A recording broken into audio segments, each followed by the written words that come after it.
Hello friends, exercise number 11.4, question number 1.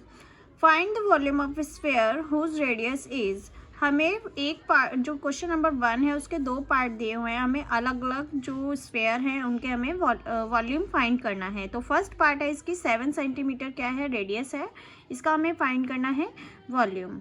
Okay, तो question number 1 है। तो सबसे पहले हमें एक फिगर बनानी होती है क्वेश्चन के अकॉर्डिंग, जो क्वेश्चन में दिया हुआ है उसके अकॉर्डिंग हमें क्या करना होता है, फिगर बनानी होती है जिसकी रेडियस हमें कितनी दी हुई है, 7 सेंटीमीटर। फिर उसके बाद हमें मेन पॉइंट इसका है, पहले फिगर बनानी है एंड दूसरा पॉइंट है इसका हमें फॉर्मूला लिखना है। वॉल्यूम ऑफ स्फेयर होता है 4/3 पाई आर की क्यूब।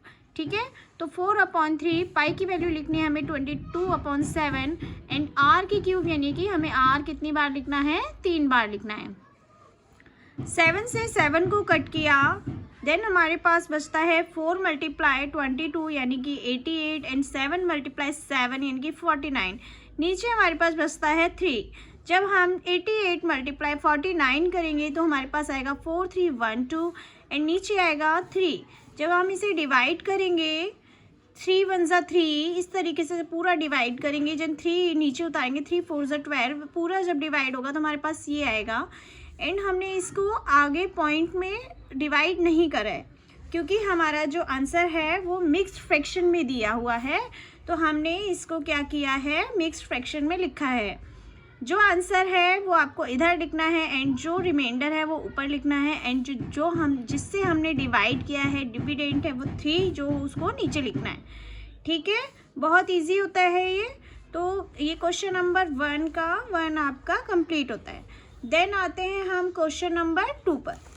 क्वेश्चन नंबर 2 की रेडियस थी 0.63 मीटर।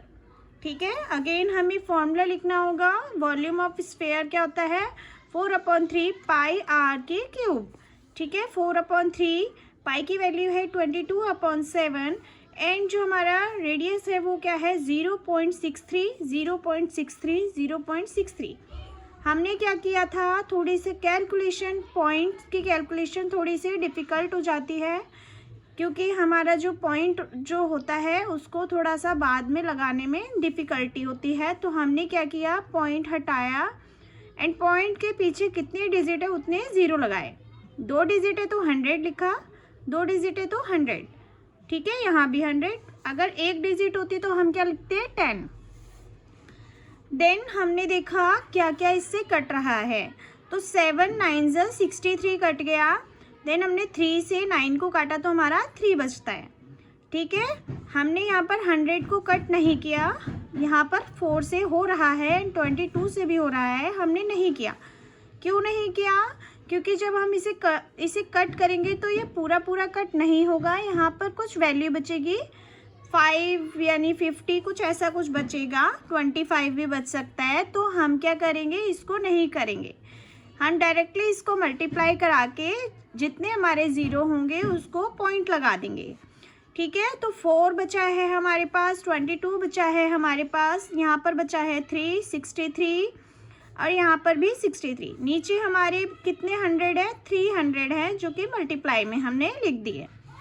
ठीक है, जब हमने इन तीनों को मल्टीप्लाई किया, थोड़ी सी लॉन्ग कैलकुलेशन होगी, इन तीनों को मल्टीप्लाई करेंगे तो हमारे पास इतनी बड़ी डिजिट आएगी 1047816। ओके, एंड जब हम 100 × 100 करेंगे तो हम 1 लिख के कितने ज़ीरो लगाएंगे, 6 ज़ीरो लगाएंगे। इसको मल्टीप्लाई करने की कोई ज़रूरत नहीं है, 1 लगा के टोटल जितने भी ज़ीरो हैं उतने ज़ीरो लगा देंगे। ठीक है, अब जब ये हम नीचे इसको रिमूव करके हम आंसर में क्या लिख देंगे, पॉइंट लिख देंगे। अब सवाल ये आता है कि कहाँ पॉइंट लगाना है, जितने ज़ीरो है उतने डिजिट के आगे पॉइंट लगाना है।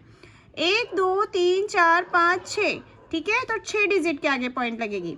1 2 3 4 5 6 पॉइंट हमने यहाँ लगाया तो हमारा आंसर यही आएगा, 1.047816 मीटर में इसकी आर थी, तो आंसर क्या आएगा, मीटर क्यूब। ओके, तो क्वेश्चन नंबर होता है 1 आपका कंप्लीट। देन आते हैं क्वेश्चन नंबर 2 पर।